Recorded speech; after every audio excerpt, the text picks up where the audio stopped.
Golo Sénégal.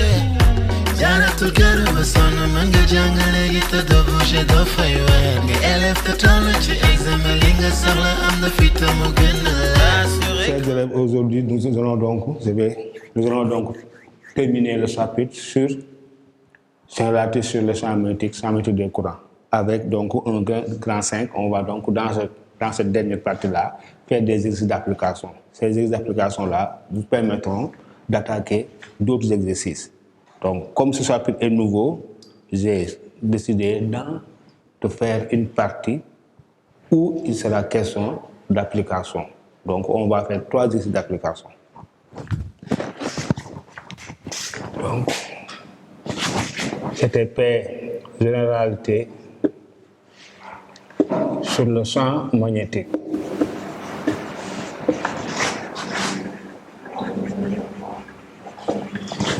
Donc, précédemment, on avait vu dans un grand 1 l'existence du champ magnétique.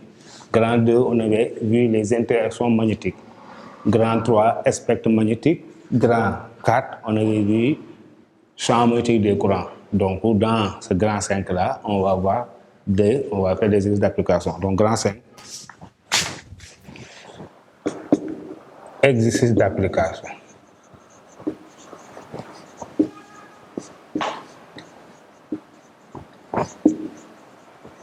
Donc, nous allons faire 3 applications. Première application, on va s'intéresser au champ magnétique créé par un aimant droit. Deuxième application, on verra le champ magnétique créé à l'intérieur de ce juge. Et en dernier lieu, on verra le champ magnétique créé par un fil parcouru par un courant. Donc, petit 1, champ magnétique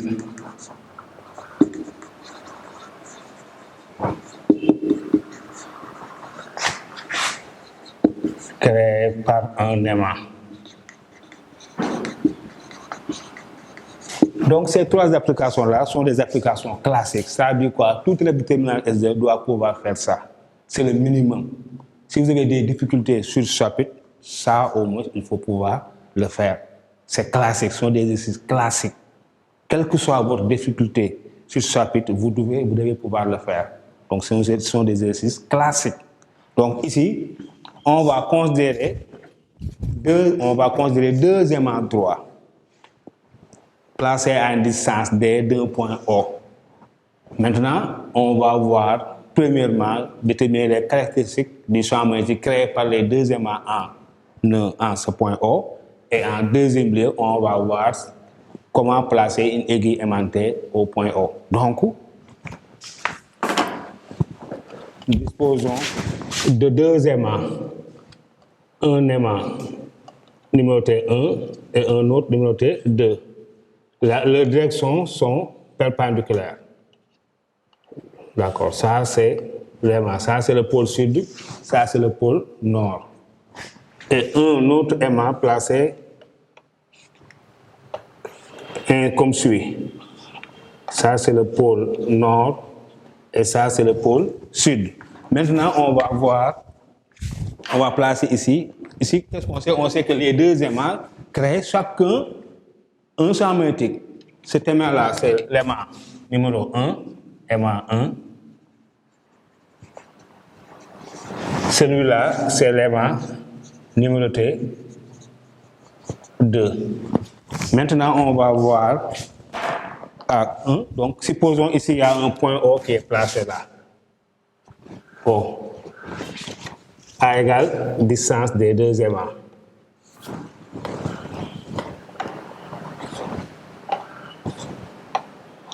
Donc, je répète, cette application-là, elle est classique.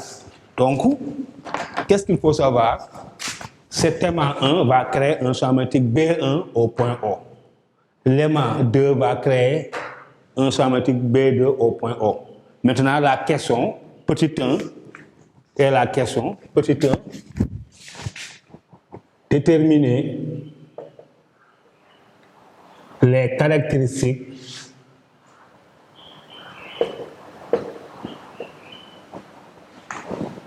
du champ magnétique B créé par les 2 aimants au point O. Créé par les 2 aimants au point O. Ça, c'est la consigne. Deuxième consigne, placer une aiguille aimantée. Placer une aiguille aimantée au point O. D'accord, donc c'est ça. Donc ça, c'est un exercice classique.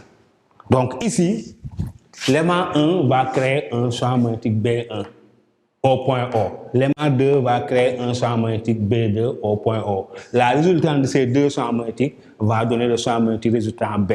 Maintenant ici, qu'est-ce qu'il faut savoir? Il faut savoir que un aimant cet aimant-là va créer un champ magnétique O, un champ magnétique B1 au point O, dont la direction du champ magnétique correspondra à l'axe de l'aimant. Donc ici, ça c'est le pôle sud et ça c'est le pôle nord. On avait dit précédemment que le champ magnétique est dirigé du pôle sud vers le pôle nord. Donc c'est comme ça. B1 est comme ça. B1 est le champ magnétique créé par l'aimant droit. Ici, le pôle sud est vers le bas, le pôle nord vers le haut. Donc B2 sera aussi comme ça.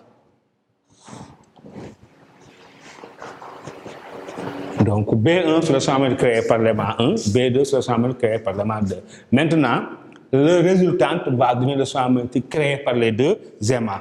Et le résultante sera comme ça.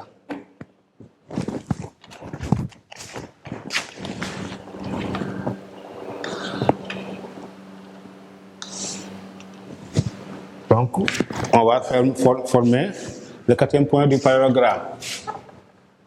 O est là. Donc,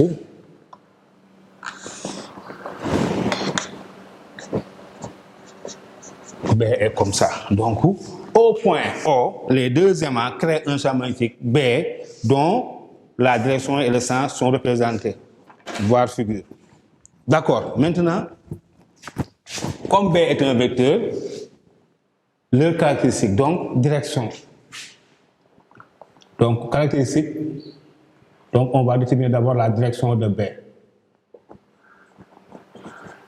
B est un vecteur qui n'est ni vertical ni horizontal. Donc c'est un vecteur qui est incliné par rapport à la verticale ou bien à la horizontale. Donc pour déterminer sa direction, il faut donc déterminer l'angle que fait ce vecteur-là avec l'horizontale ou bien avec la verticale. Cet angle-là, je l'appelle alpha. Donc si j'arrive à déterminer alpha, je connais la direction de B. Et pour déterminer alpha, qu'est-ce qu'il faut faire? Supposons que, admettons que B1, par exemple, égale à 3 10 puissance moins 2 Tesla, B2, 4 10 moins 2 Tesla. D'accord, donc supposons que les intensités des aimants sont B1 et B2. Maintenant, pour déterminer la direction de B, il faut donc déterminer l'angle alpha. Et pour cela, on peut chercher tangente de alpha. Donc, tangente de alpha égale côté opposé sur côté adjacent. Quel est le côté opposé de cet angle alpha? C'est B2. Donc, c'est B2 sur B1. Donc, égale 4 10 moins 2 sur 3 10 moins 2. Égale donc 4 tiers. De l'ordre égal à 1,33. Donc, alpha va être égal à tangente moins 1 de 1,33. Donc, on connaît l'angle. Si on connaît l'angle alpha, on connaît la direction que fait B avec l'horizontale. Donc, la direction, donc on dira que B fait un angle,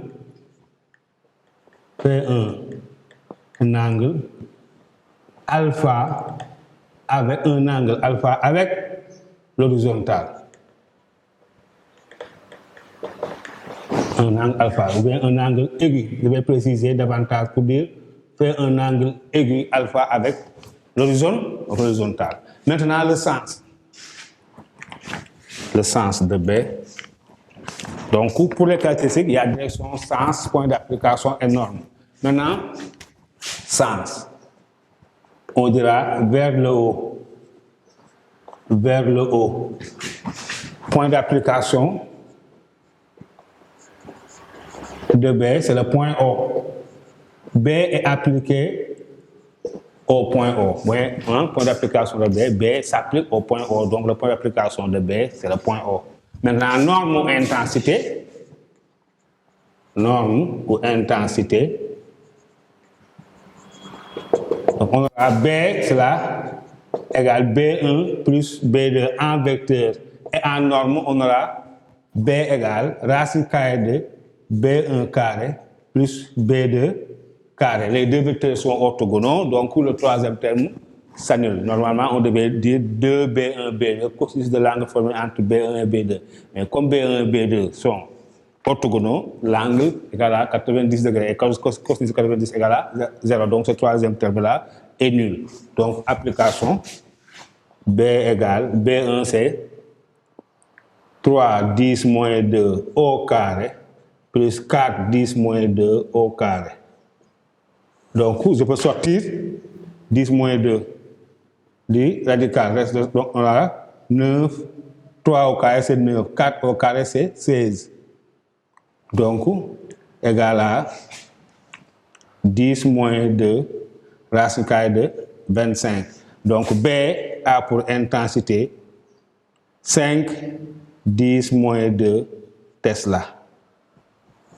D'accord, donc les caractéristiques de B sont B fait un angle alpha avec l'horizontale, B est orienté vers le haut, B s'applique au point O et son intensité est égale à 5 10 moins 2. Donc au point O, le champ magnétique qui est créé par les deux aimants correspond à B. Maintenant, dernière question, on vous demandera de placer une aiguille aimantée au point O. Donc l'aiguille aimantée va suivre la direction du champ magnétique résultant. Donc l'aiguille aimantée sera comme ça.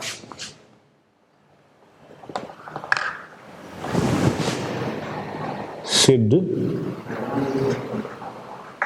Non, sud-nord. Donc c'est ça. Donc une aiguille aimantée placée au point O va suivre la direction et le sens de B parce que c'est B qui résulte au point O. D'accord. Donc ça, c'est une application classique. Jana to get a son manga jangale gita do bouger do faywa. Ni elef to tolo chi exam linga sarla am the fita mugena.